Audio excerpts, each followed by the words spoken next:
C'est l'un des événements du week-end que l'on vous fera d'ailleurs vivre en direct sur BFM TV demain en début d'après-midi. La route du Rhum s'élancera à 14 h dimanche donc de Saint-Malo. Depuis maintenant une semaine, la ville bretonne est en effervescence alors qu'elle ne compte que 50 000 habitants à l'année. Elle s'apprête à accueillir pas moins de 2 millions de visiteurs. Les retombées économiques sont évidemment énormes. Jérémy Pelletier, Camille Gelpi. Des allées bondées, comme au plus beau jour de l'été. Depuis une semaine, Saint-Malo nage en plein rêve grâce à la route du Rhum et ses voiliers. Un coup de boost formidable pour la ville bretonne.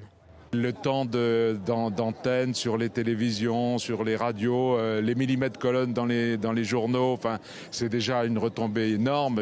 On en parle partout.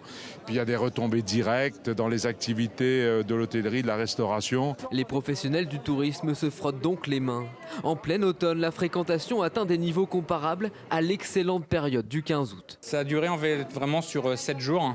Donc les 2 premiers jours ont été assez bons et le dernier week-end risque d'être très fort comme il y a 4 ans. Mais cette année, j'ai l'impression que c'est encore meilleur. Alors forcément, en fin d'année, le chiffre d'affaires s'en ressent. C'est un 13e mois, si vous voulez, qu'on arrive à faire en une semaine. Donc c'est le plus grand événement qu'on a. Malheureusement, c'est que tous les 4 ans, mais quand ça arrive, on est ultra heureux.